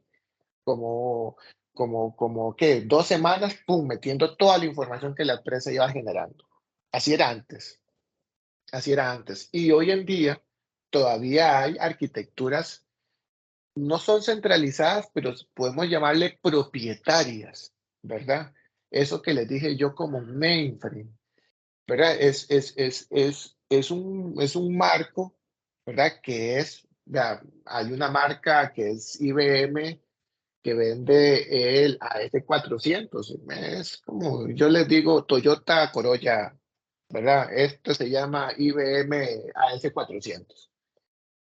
Pero ese mainframe solamente puede ser accedido por terminales, ¿verdad? En una arquitectura cliente-servidor, que ya se las voy a explicar, de la misma marca de ese mainframe. Es decir, yo me caso con IBM. Yo me casé con IBM porque le compré el AS400 y solamente los computadores compatibles con ese AS400 van a poder comunicarse con él. ¿Es una base de datos? Sí, pero no es SQL. ¿Por qué? Porque es propietaria. Por eso no se puede definir como un sistema gestor de bases de datos relacionales, porque no es abierta y porque no habla SQL. Pero es una base de datos y es muy usada. Y todavía en este siglo, en estos años, hay bancos y otros tipos de negocios que utilizan este tipo de aparatos, de hardware, para su día a día. ¿Por qué? Porque son cerrados, porque son muy seguros, porque cuesta mucho que los hackeen, ahora que está tan de moda eso, ¿verdad? Pero tiene esa particularidad, que son muy caros, que usted prácticamente tiene un matrimonio con todos los puntos altos y puntos bajos, ¿verdad? Profe, pero Cuando sí se puede usted, hacer una extracción, perdón, sí se puede hacer una sí, extracción de esa base de datos, digamos, hacia bases de datos SQL. Eso sí es posible. ah, hay Ujú. que pagar, no es Sí. gratis, Ah, no, pero ¿verdad? por supuesto, eso es Tenés, una tecnología muy tenés, cara, pero tenés que pagar sí. ese Ujú, conector que te cuesta un montón de plata, ujú. y es un montón de plata para poderla llevar a un repositorio diferente a ese mainframe Y y trabajar la poderla, información. Ujú. y poderla manipular a tu gusto, ¿verdad? Sí, sí, sí, Pero eso, por eso te digo que es un matrimonio con todos los puntos buenos y los puntos altos, porque y si vos sí. de verdad querés extraer esa información para hacer minería de datos, tenés que pagar un conector que te vale un montón de plata, y tras Ujú, de eso, ¿verdad? No sé qué más otras cosas tenés que pagar para lograrlo hacer. ujú. Entonces, Ok. de que se puede, pero tiene Sí, su costo. A lo que voy es que es una tecnología que todavía a la fecha se sigue usando y posiblemente se vaya a seguir usando por muchos años más, por lo seguro que es, pero es demasiado cerrado. Pero bueno, al punto a lo que voy, que esta arquitectura centralizada, que no es esta la que estoy explicando, porque esta, la centralizada, solamente permite un único punto de acceso, ¿verdad? Normalmente la consola donde está ese aparatejo, ¿verdad? Y ahí va la persona ahí, tatacá, a escribir y a transcribir todo lo que había en papel a ese sistema. Eso obviamente, eso sí es prehistórico, eso ya no se usa, pero vea qué vacilón. Todos los sistemas gestores de bases de datos, incluyendo los mainframe, te dan la opción que cuando usted lo requiera, se comporte como una arquitectura centralizada. ¿Cómo? ¿Cómo es eso? Es decir, que un motor de base de datos MySQL, un motor de bases de datos SQL Server de Microsoft, un Oracle, cualquier fabricante, tiene la capacidad de convertir eso tan maravilloso en algo centralizado, sí. Hay situaciones de situaciones, esto va siempre escalando, ¿verdad? Es decir, se da soporte siempre a lo primero que existió. Pueden haber situaciones Pueden haber situaciones donde solamente ocupo que una persona esté conectada para hacer una determinada acción, una determinada tarea. Normalmente ahora esas tareas son para dar algún tipo de soporte, algún tipo de mantenimiento, y yo ocupo que nadie se meta a esa base de datos, que nadie se meta a ese sistema gestor de base de datos. Entonces yo la configuro para que se comporte como una arquitectura centralizada, para que solamente una única persona se meta y haga ahí el trabajo que se ocupa hacer. Como les digo, normalmente ahora eso se hace para dar algún tipo de soporte, algún tipo de mantenimiento, hacer un troubleshooting para corregir algo ya nivel Dios, ¿verdad? Y darle vida a algo que quizás esté malo. La arquitectura cliente-servidor emerge por ahí en los años 80 y se hace ya popular en los años 90, que lo que permite es que un equipo, el equipo de base de datos, el sistema operativo donde recibe ese base de datos, tiene la capacidad de poder recibir múltiples peticiones o múltiples hilos y encaminarlos de acuerdo a su orden y a su prioridad. Aquí ya me estoy metiendo en conceptos de sistemas operativos. Pero esa es la esencia de la arquitectura cliente-servidor.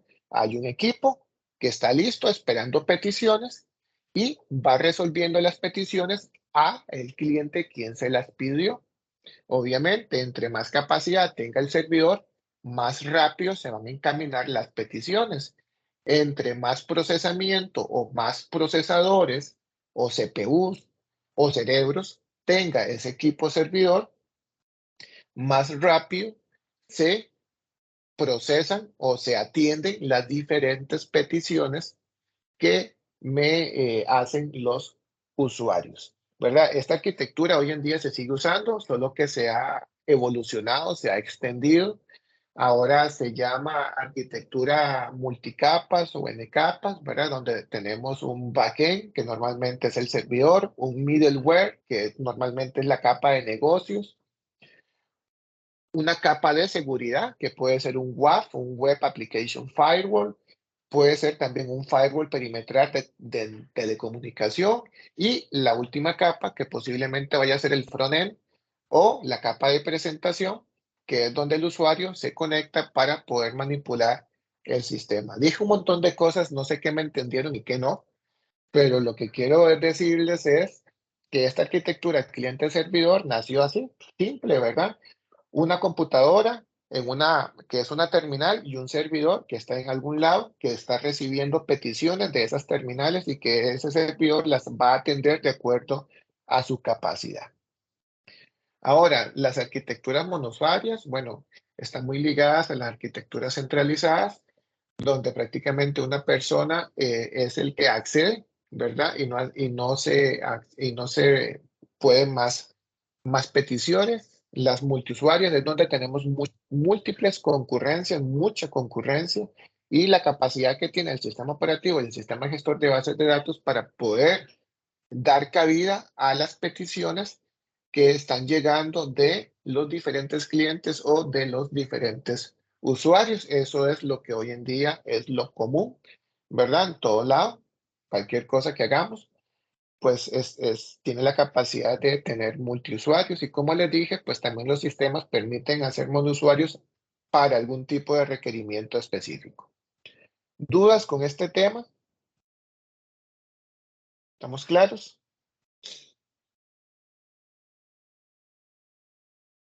Bueno, espero que sí.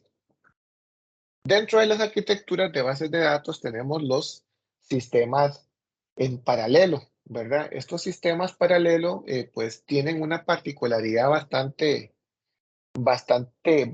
peculiar, ¿verdad? Y es ya pensando en el rendimiento y pensando en la concurrencia. Bueno, ¿y qué es eso, profesor? Tiene que ver los sistemas paralelos con la concurrencia y con el rendimiento. Es como todo en la vida, ¿verdad? Si usted está cavando una tierra, ¿verdad? Para hacer un hueco, y usted normalmente posiblemente va a tardar 1 hora, si es un hueco de un par de metros. Pero ¿qué pasa si llega una segunda persona? Igual que usted, igual de fuerte, igual de inteligente, en las mismas condiciones. Entonces ya ese tiempo de hacer el hueco que duraba 1 hora, pues ahora va a durar media hora. Entonces yo, como interesado de que se me atienda rápido, obviamente yo voy a querer que el tiempo de 1 hora se disminuya en medio, ¿verdad? A eso es lo que le llamamos como rendimiento, hacer las cosas más rápido. ¿Y qué es concurrencia? Bueno, concurrencia es la fila, ¿verdad? Yo tengo esa necesidad, pero hay 10 personas que tienen la misma necesidad y ustedes me tienen que suplir esa necesidad. Entonces, entre más rápido atienda yo una necesidad, más rápido atiendo la concurrencia, que es la cantidad de gente que está esperando por el mismo servicio o el mismo recurso. Entonces, para lograr esa acción de velocidad y de concurrencia, yo ocupo crear paralelismo, un grado de paralelismo en mis sistemas gestores de bases de datos. Esto hace 40 años era algo caro, era algo insólito, era algo que solamente las empresas muy grandes y muy millonarias podían hacer, ¿verdad? Que era crear o era comprar equipos que tuvieran más de un procesador. Imagínense en los años 80, 90, o sea, era impensable que fuera hoy en día un commodity que las computadoras tuvieran más de un procesador. Solo era uno, ¿verdad? Era uno con la capacidad sí, de hacer múltiples labores a la vez, pero solo hacía una concurrentemente. Todas las demás quedaban en una cola o en una lista de espera, por decirlo de alguna forma, esperando a que esa petición que tenía el procesador terminara para luego pues seguir con la petición que le seguía. Entonces, en los años 80 y 90 solamente las grandes empresas podían tener dentro de sus sistemas gestores de bases de datos un alto nivel de paralelismo. Entonces, los ingenieros fueron bastante inteligentes. Bueno, como el procesador era muy caro, en ese entonces daba la casualidad que los almacenamientos, es decir, los discos duros, no eran tan caros. Entonces comenzaron a crear esquemas de paralelismos basados en partir los datos entre diferentes discos, porque se dieron cuenta que aunque era un único procesador lo que tenía el equipo, donde más tiempo tardaba en atender la solicitud era en ir al disco a extraer los datos. Imagínense en discos giratorios, discos mecánicos de los que habían antes. Ahora ustedes están en la época donde todo es estado sólido o NVMe, que es el nuevo Volatile Memory Express, que es como una memoria. Pero en los años 80, 90, inclusive en los primeros años de este siglo, lo común eran los discos mecánicos, los discos rotacionales, discos duros, literalmente, ¿verdad? Eso era el cuello de botellas. Entonces los ingenieros vieron que eso era el mayor cuello de botella que había, porque cuando el procesador tenía la petición de ir a extraer los datos que estaban en el disco le duraba de su tiempo, porque el procesador siempre es muy eficiente. Él aplica las instrucciones en nanosegundos o menos, pero él tiene que esperar hasta que el disco le devuelva la data. Y hasta que el disco le devuelva la data, él libera la petición, entregando el resultado y ahora sí, voy con la que sigue. Entonces los ingenieros se dieron cuenta de ese comportamiento y comenzaron a aumentar el nivel de paralelismo ya a las entidades. ¿Cómo? ¿Qué es eso, profesor? Significa que las entidades, ¿se acuerdan de los niveles abstractos? Estaba en el físico. Significa que una entidad se podía particionar los datos que se guardaban en los diferentes discos que tenía el equipo. Entonces, la entidad cliente estaba partida en 3 discos y eso lo hacía más fácil para el procesador, porque el disco ahora, en lugar de recorrer tanta información, recorría un extracto de esa información y devolvía más rápidamente el resultado.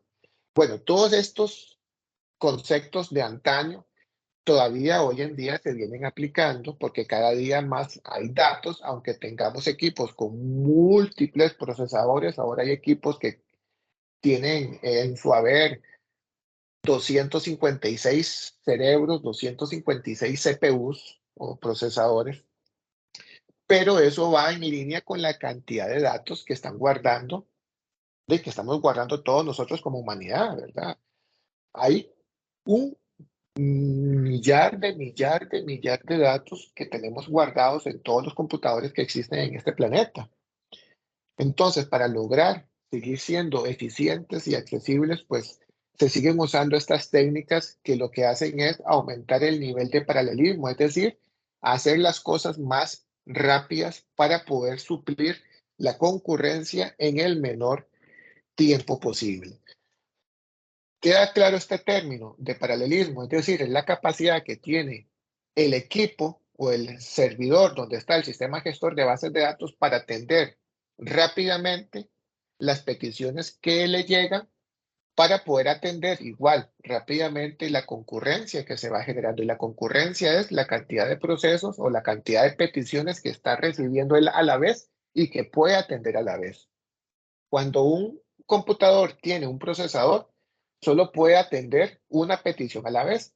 Obviamente, si el equipo tiene 256 CPUs, pues puede atender 256 peticiones concurrentemente, ¿verdad? Y ahí lo que va a pasar es que yo tengo que tener un almacenamiento idóneo, un equipo de comunicación idóneo para poder recibir esa estampida de peticiones, ¿verdad? Todo va de la mano. Porque si no creamos cuello de botella, ¿verdad? Que es ese concepto. Tengo peticiones que estoy recibiendo concurrentemente, pero tengo quizás una red muy lenta, entonces ahí tengo un cuellito de botella, un embudo, llamémoslo así, para que se entienda mejor. Igualmente con mi nivel de almacenamiento, tienen que ser almacenamientos que sean igual de rápidos para extraer la información. Y para eso, bueno, es otro curso, ¿verdad? Donde se ven lo que son los sistemas de almacenamiento que tenemos tipo SAN, tipo NAS, tipo DAS, tipo NVMe, en fin, ¿verdad? Hay un montón de temas, ¿verdad? Que eso pues, lo van a ver en el curso de sistemas operativos en su momento. Profe, ¿Queda también claro? puede generar un problema las consultas que se generen, ¿verdad? Hacia el servidor. No solamente la red o el almacenamiento, sino que Es, si la consulta está mal diseñada, dice. a eso me refiero, sí. Digamos que haya algo que en la Sí, consulta vaya más, que genere esté problemas mala, con, mal que esté diseñada, mal, mal sí, que hayan, planteada. sí, Sí, exacto. Eso también eso es bastante cierto y eso es la es común. realidad, lamentablemente, Ujú. que a veces las consultas, o como yo me comunico, para llamarlo más Eso es. Ujú. conceptual, como yo me comunico en la base de datos no es la mejor forma o no es la forma más asertiva o más eficiente, entonces el motor de datos va a trabajar a como yo le diga. Y si yo le digo mal, y él va a trabajar mal no porque él sea malo, sino porque yo le estoy dando mal la instrucción. A eso es lo que se refiere la compañera. Y perdón, ¿tu nombre? Wesley. Wesley. Ajá, a Wesley eso se es. refiere. A Sí, sí. Wesley. A eso se refiere Wesley, ¿verdad? Cuando yo le defino mal algo al motor de datos y eso que le defino mal, pues hace que se comporte erróneamente. Pero igual, a veces esto que está pasando con la tecnología, Wesley, es una alcahuetería, porque ahora tengo discos extremadamente rápidos, Sí, procesadores extremadamente rápidos. Entonces, ya alguien que diseña consultas, no se percata si lo hace bien o si lo hace mal, porque el sistema le responde muy rápido, ¿verdad? Cuando se da cuenta, cuando tenemos una estampida de 4.000 peticiones, por ejemplo, estamos en una empresa grande ujú, y ya se publica el aguinaldo, entonces los 4.000 personas colaboradoras van a consultar cuánto le vino de aguinaldo, ¿verdad? Cosa que nunca pasa en el sistema de planillas, ¿verdad? Que una estampilla de 4.000 vayan a consultar algo, pero en ese momento el aguinaldo pasa y es ahí donde nos damos cuenta que ese query o esa consulta no está bien definida, ¿verdad?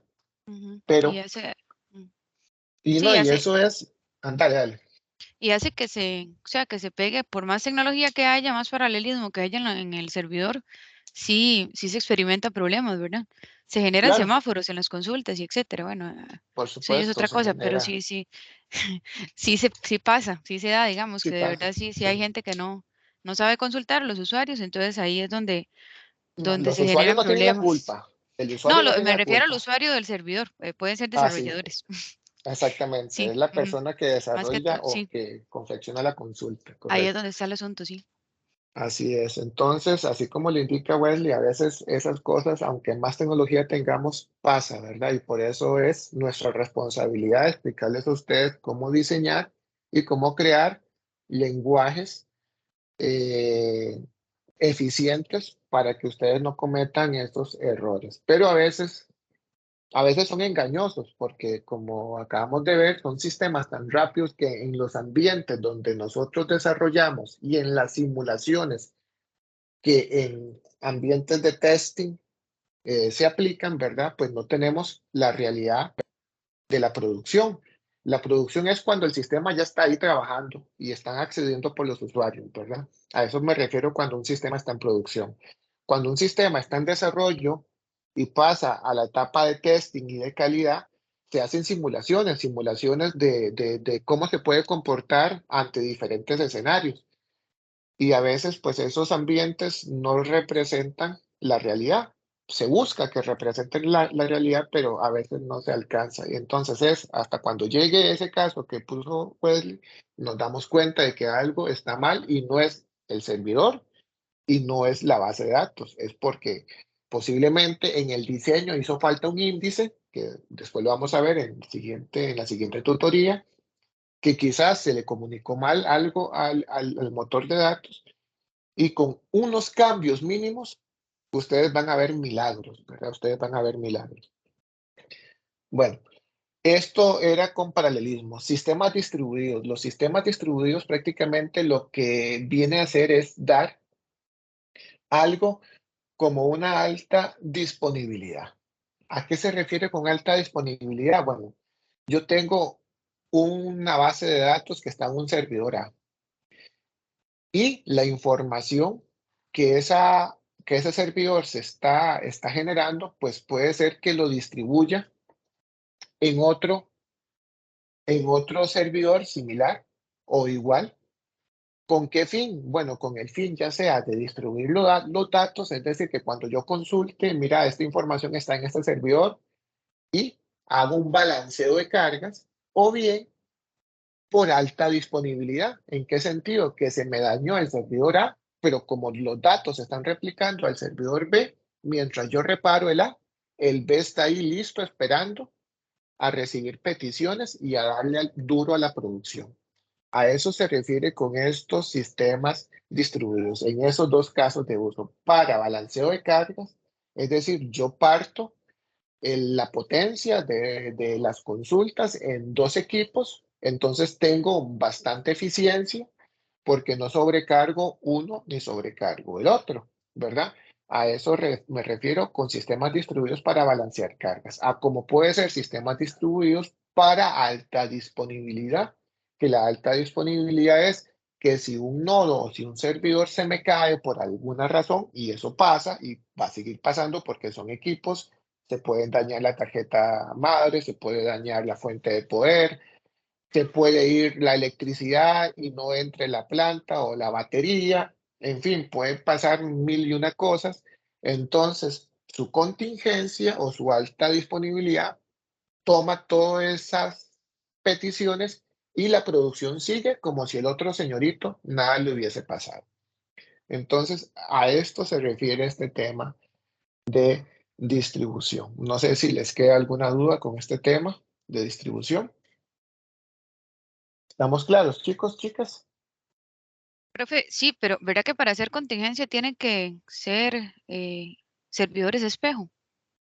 No necesariamente, eso depende mucho del producto, ¿verdad? Yo te puedo hablar que Oracle tiene un replicator que Ujú, lo que hace es, puede tener un equipo hasta de más bajas prestaciones, pero a él no le importa eso, él va a ir replicando toda la data que se escribe en su tabla, en su entidad, lo va replicando en tiempo real a su contraparte, y a él no le interesa que sea igual, que sea superior, lo que a él le interesa es que esté para que él replicar, y en el momento en que falle, otro sistema automatizado le va a decir a los usuarios, sin que el usuario intervenga, que ya el punto A no es donde tienen que ir a escribir, sino es al punto B. Todos los fabricantes lo hacen diferente. Las arquitecturas son distintas. Exactamente, pero la lógica es la misma. SQL Server de Microsoft utiliza una tecnología que se llama Always On. El Always On es eso, ¿verdad? Vos creas una granja de servidores donde son SQL Server, son SQL Server, donde vos le decís, este es el primario, este es el secundario, y él te pregunta, ¿qué bases de datos querés replicar? Entonces, quiero replicar A, B, C y D. Entonces, esas bases de datos se copian a su servidor, a su nodo secundario, y por la tecnología o la arquitectura propietaria de Microsoft, los datos del servidor primario se pasan al servidor secundario. Y al final, cuando algo falle, ¿verdad? Si falla el primario, pues igual hay una tecnología automatizada, transparente para el usuario, que hace que ya los datos se encaminen al nodo, ¿verdad? Que está correcto. Para el usuario eso es transparente. Lo que puede percibir el usuario es que quizás por unos instantes pestañee algo, ¿verdad? Mira, no se guardó o dio un error, voy a volverlo a hacer y ya listo. Continúa la producción sin pena ni gloria, ¿verdad? Eso es la magia de estos ambientes distribuidos para alta disponibilidad. Pero casi siempre entonces es en tiempo real, profe, que se pasa la información. Dependiendo también de lo que usted pague, ¿verdad? Esto es SQL Always On, lo tenés en un licenciamiento empresarial, un licenciamiento Enterprise, Ah, sí. que te cuesta $15,000 una licencia Enterprise, ¿verdad? Mientras que una estándar que no tenés esas bondades, tal vez no tan automatizadas, te cuesta $3,500. Entonces estamos hablando que estás pagando 5 veces más por tener esa capacidad. Pero de que existe, existe, y si tu necesidad la requiere porque tenés un negocio donde tenés que estar uptime 24/7, Sí, como entonces un no te banco. queda más que pagarlo, ¿verdad? Exactamente, y hay tecnologías de tecnologías, la de SQL vale eso, la de Oracle posiblemente cueste más caro, la de DB2 posiblemente ande parecido a la de Oracle, DB2 es de IBM, es un motor abierto, en fin, ¿verdad? Pero de que todas lo pueden hacer, todos lo pueden hacer, obviamente que hay que pagar un precio. En MySQL, que es, digamos, el free, el gratis, no lo hace propiamente el MySQL, particularmente lo hace el sistema operativo. Cuando usted instala el MySQL en un Linux, el que hace la magia de la replicación es una característica que trae el Linux como tal, de replicar los datos o de sincronizar los datos entre dos o más equipos. Entonces lo haces gratis y al final del día, pues consigues algo parecido. Obviamente tenés que pensar, no es nada automatizado, usted tiene que automatizarlo todo, pero si lo logras, tienes con un costo muy bajo una arquitectura y un diseño de alta disponibilidad similar a la de un Oracle o a la de un SQL Server. Qué interesante, sí. Sí. No sé si tienen alguna otra pregunta, comentario, observación. Hasta aquí terminamos la tutoría. Ahí les dejo para que lean un poquito más en estos capítulos sobre bases de datos paralelas y distribuidas. Profe, Si no hay, disculpe. claro. Bueno, no, a ver, digo, no se van a aclarar dudas de la tarea, digo, del proyecto 1, o hablar No, un poco de para eso, Jordan, hay mediaciones. Si ustedes ves, vamos a ver si están aquí, si tengo abierto lo de la U, déjenme ver acá. Sí, hablaba acerca de mediaciones y tutorías. Ajá, entonces aquí ya les voy a decir, déjenme meterme aquí en la plataforma. ¿Sigo compartiendo o no estoy compartiendo? No, ya no No, estoy ya no, compartiendo. profe. No, profe, Profe, ya no. yo siguiendo la consulta del compañero, bueno, es que las mediaciones están, por ejemplo, la primera está para el 1 de marzo, pero Exacto. el Ajá. proyecto tengo entendido que hay que entregarlo el 5. Sí. Y Ajá, correcto. uno quedar así como con muchas dudas antes del proyecto, porque estamos hablando que son 4 días antes de poder entregar el proyecto, aparte de que Sí, no solo esta materia, y al menos yo llevo 4 materias y sí, y trabajo, la entonces se me tutoría, complica. Apoyo el claro, te punto de entiendo. Jorge.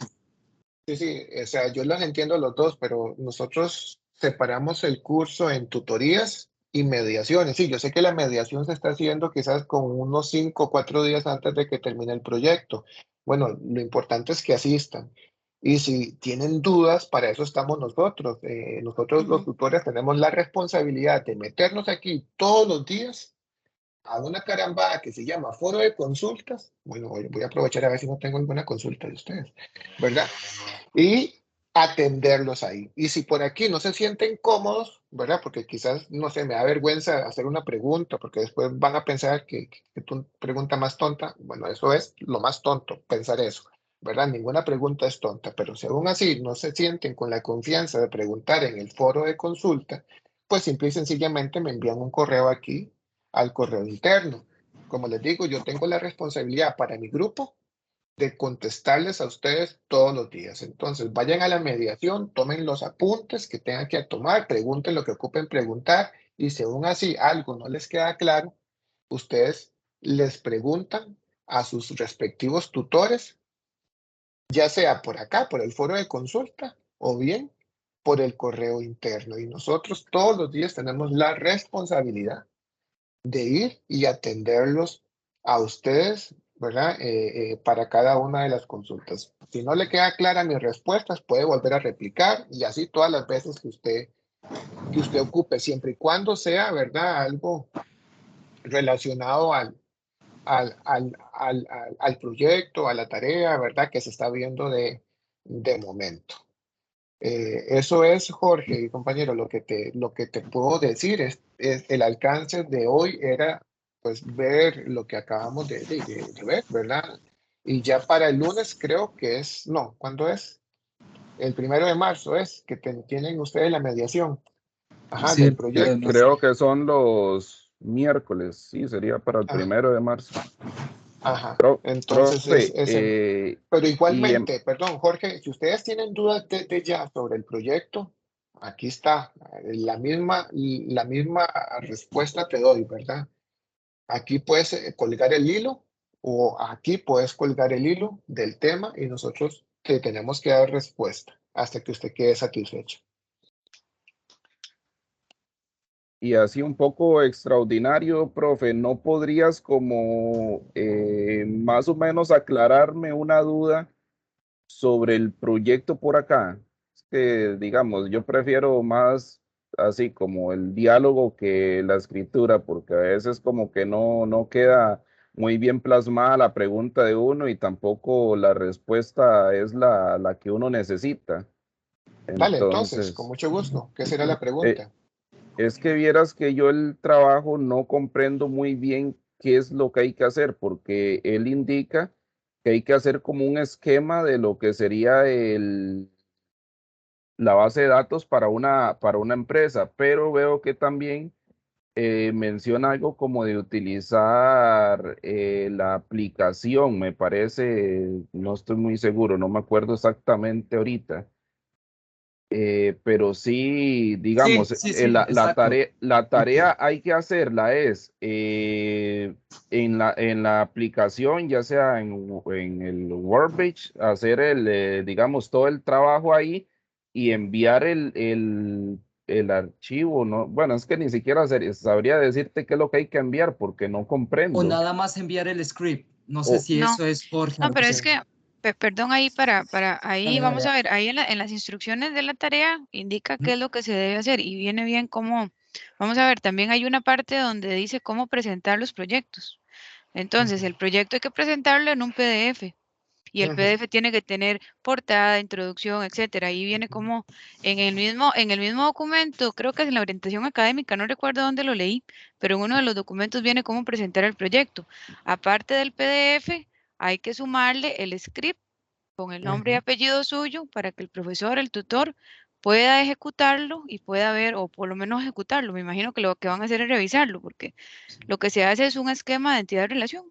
Eso es lo que Sí, tenemos que hacer. correcto. Y ese Entonces, El eso es script lo va que... en el script mismo que se tiene que PDF. construir Y en ese, Eso fue exactamente. exactamente, Ok, exactamente. Es Vean que así. están los 3 puntos, así como lo decía la compañera, un documento PDF que cumpla con las reglas generales, Sí. debe incluir el diagrama entidad-relación completo y normalizado. Bueno, la normalización la vamos a ver en la próxima tutoría. Pregunta.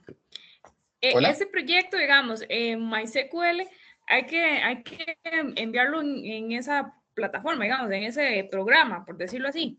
Vean, script. ustedes tienen, Ujú. Hay que tienen que enviar el entregar un archivo. script. Me parece tienen que hay que enviar entregar- solo el PDF. Eso solo, no, hay que poner, ahí decía que hay que poner, ok, hay que agregarlo en el PDF, digamos, el Ujú. archivo, Y el y script. aparte el scriptcillo, es un scriptcillo ahí, como digamos, hasta en blog de notas o una cosa de esas. Me Ujú. imagino que el MySQL, es que no he trabajado en MySQL, pero me imagino que eso genera un scriptcillo ahí y eso es lo que hay que adjuntar nada Exacto. más. Ustedes cuando están Sí. diseñando en el Workbench, están diseñando el diagrama entidad-relación donde están pintando las tablas, las entidades, las relaciones, los atributos. Ujú, Ustedes le dan la opción de clic derecho, generar script, y no tienen ya. que hacer el script. Ya les genera un TXT y Sí, que es lo que tienen que aportar en el proyecto, ¿verdad? Junto con el PDF que pide la tarea. sí. En la mediación es donde ustedes van a ver el caso, ¿verdad? De cómo hacer esa parte, aunque ya hay varios videos colgados en la plataforma de cómo instalar el Workbench, cómo hacer Ujú, lo mínimo, ¿verdad? Para instalarlo y cómo pues empezar a jugar con eso, cómo crear un diagrama entidad-relación, cómo crear una entidad, cómo hacer una relación, cómo crear los atributos. Y ustedes pueden ahí, como dicen, traveseando, ustedes van a ver la opción de darle clic derecho y extraer como el script. script. Ujú. Y ya con eso, pues ya es lo que tienen que subir, ¿verdad? Tal vez aquí lo difícil, compañeros y compañeras, es interpretar el caso de uso, ¿verdad? Digamos, la experiencia de usuario que me están pidiendo. Para mí eso es lo más difícil que las instrucciones, porque Sí, sí. tenemos que ser nosotros, DBAs, tenemos que ser nosotros, ¿cómo es que se llama? El Esa, interpretar bien lo que me están pidiendo, ¿verdad? Me están pidiendo que Picosoft CR desea hacer un sistema y luego me están dando un montón, bueno, no un montón, son 5 no son. requerimientos, ¿verdad? 5 instrucciones, 5 requerimientos, situaciones que yo tengo que de alguna forma trasladarlo en un diagrama entidad-relación, que una vez que lo logre, simplemente le doy clic derecho, bueno, lo diseño en el WordPress, una vez que lo diseño, lo pinto, que literalmente es como pintar, le doy clic derecho y extraer en un SQL y ya voy a tener eso ahí. Sí. Bien, Sí, bien. lo difícil son las relaciones de las tablas. Digamos que ahí hay que tener cuidado donde dice, o sea, las relaciones de una a todos o de todos a una. Cuando una relación, una entidad tiene que relacionarse con otra entidad y si esa entidad puede ser de una a muchos o de muchos a uno. Ese es el tema de ese proyecto, que hay que tener ese cuidado. Porque ahí decía que, digamos, un tiquete puede tener varias personas, digamos, varias personas Varios soportistas que técnicos. pueden, varios técnicos, exacto, que pueden acceder. Entonces, esos son relaciones. O sea, ¿qué relación tiene la entidad 1, que es la entidad, digamos, de etiquete, por decir algo, a la entidad de técnicos, ¿verdad? Entonces, esa relación de uno a muchos o de muchos a uno es lo que hay que tener cuidado, creo yo. Y lo de la normalización, ¿verdad? Que no hayan datos redundantes, etcétera, todo lo que vimos un poquito hoy. Creo que mucho de la Sí, tutoría 2 hay que tener. se va a tener que ver en la primera mediación, ¿verdad? Yo creería que sí, profe, porque es que la normalización hay que aplicarla en ese proyecto. Oye, y leer ahí y Exactamente. tratar de entender un poco, sí, porque Sí, sí, esa parte es entonces, importantísima. Ujú. y la idea del La sábado 4 tutoría es es un como día antes de la repasarlo, ¿verdad? entrega. Perdone. ¿Perdón? No, perdona, profe. No, que la tutoría 2, o sea, es un día antes de la entrega Sí.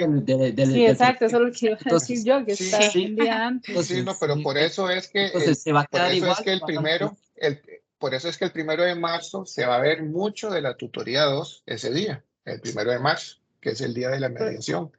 Profesor, una pregunta, ¿en qué consisten las evaluaciones en línea? ¿Qué es lo es que Ah, quisiera saber en qué consiste? las evaluaciones en línea pues se dividen en preguntas teóricas y prácticas. Creo que la primera lleva de las dos, la segunda es puramente práctica, ¿verdad? Donde yo te puedo preguntar cuál es el lenguaje que se usa para comunicarse con una base de datos. Entonces usted contesta SQL. Yo te puedo preguntar, ¿qué es un sistema gestor de base de datos? Y usted responde. Y luego te pongo algo parecido al proyecto, tal vez con una complejidad inferior, ¿verdad? Te pongo 3 supuestos y con esos 3 supuestos te digo, cree un diagrama entidad-relación, ¿verdad? O te doy, ¿cómo es que se llama? Unos scripts, ¿verdad? Te doy unos scripts, create table, hago un foreign keys y unos índices y yo te digo, agarre este script y diseñe una base de datos. O lo hago al revés, te creo un diseño, un diagrama entidad-relación y te digo, créeme el script. Entonces No sé, sí va a eso, haber que adjuntar entregables. esto es en las pruebas teóricas, en las pruebas, Sí. perdón, en En las línea, pruebas en en línea. línea, Ajá, ¿verdad? Los dos ¿Verdad? exámenes.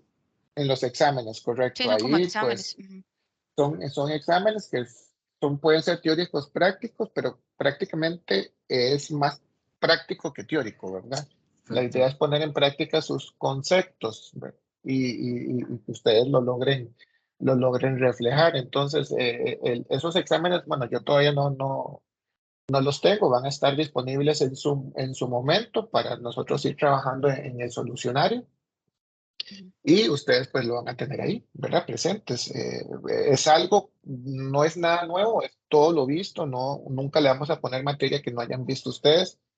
Y los ejemplos que les di es como va a aparecer, ¿verdad? Preguntas o casos donde ustedes tienen que hacer el diseño o más bien crear el script de Sí, cómo se ok. crea eso. ¿Ok? Ahora, Entonces, perdón, Y son simples, porque sabemos que son pruebas de 2 horas, ¿verdad? No le vamos a poner como el proyecto un montón de supuestos y un montón de consideraciones. Va a ser cosas un poco, una complejidad más simple. Lo que ocupamos es saber nosotros como profesores que ustedes están entendiendo bien lo que le estamos explicando. sí, en mi caso a mí me ha servido mucho utilizar el foro de consulta. Los compañeros pueden utilizarlo. Los tutores tienen 24 horas para responder. Usted hoy lo pone a las 11 y ya mañana a las 11 tienen que haber una respuesta. Mañana no, el lunes. El Ah, lunes, eso les iba a ese. decir, a excepción del domingo, que el domingo ellos no responden porque es domingo, ¿verdad? Entonces, pero entre semana, digamos, si ellos tienen 24 horas, a mí siempre me ha resultado, ahorita no he utilizado mucho porque estoy con programación, pero en programación, por ejemplo, yo ya casi que el proyecto lo tengo hecho y porque he preguntado mucho a la profesora y me ha ayudado bastante la profesora, bueno, la tutora. Entonces yo le pregunto a ella y ella responde y si usted sigue con la misma duda, pues hasta que se aclare la duda, como decía el tutor, ¿verdad?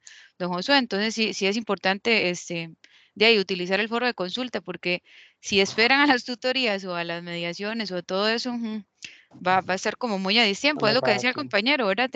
Yo llevo 4 materias y en esa fecha tenemos que presentar no solo este proyecto, sino que todos los otros proyectos. Casi que todos, Entonces sí, no se correcto. puede dejar jamás todo para el final, jamás, no da Están tiempo. las herramientas, Sí, hay compañeras y muchas compañeros, herramientas. están las herramientas, ustedes tienen que utilizarlas Sí, para que nosotros también podamos ayudarles a ustedes. Lo que no se vale es hacerlo a destiempo, ¿verdad? Creo que estamos con bastante tiempo para entrega del proyecto. Si hay dudas, pues las podemos solventar en conjunto. Y tenemos tanto el foro de consulta como el correo privado, ¿verdad? Y ahí queda a como ustedes se sientan más cómodos. Ahora puede pasar que el profesor o la profesora tutor o tutora no le responde en 24 horas. ¿Qué pasa? ¿Qué hacen? ¿Me alarmo? ¿Me preocupo? No. Si el profesor no le contesta en las 24 horas, ya ustedes pueden, pueden replicarle al profesor, ¿verdad? Pueden volverle a consultar al profesor y si aún así no reciben respuesta, ya ustedes pueden elevarlo al encargado de la cátedra, que ya les digo cómo se llama Don Percy, ya les digo el nombre de este señor, Percy. Es no, es Percy Piña, no es cierto. Ya les digo, déjenme un toque que lo ando buscando, no sé cómo se llama mi en la jefe. orientación académica viene el nombre del catedrático, ese don Percy. Sí, si Percy pasa más Canipa de Valdés. ese mismo, sí. Percy Bien. Canipa Valdés, ¿verdad? Ahí en la orientación creo que viene el correo de él, el correo institucional, o bien también él siempre está atento a la plataforma. Ustedes también pueden escribirles a él. Vea, don Percy, le escribí a Josué el domingo y hoy martes todavía no me ha dado respuesta. Entonces don Percy me jala las orejas y ya yo respondo, ¿verdad? Excelente, profe. Pues, Estaríamos entonces, señores, señoras, señoritas. Sí, muchísimas gracias, más bien, profe. Y a Bueno, todos. pasen un bonito fin de semana. Igualmente, Que Dios hasta los luego. acompañe. Hasta luego. Igualmente, hasta luego. pruebe. Profe, yo le tenía una última consulta, nada más.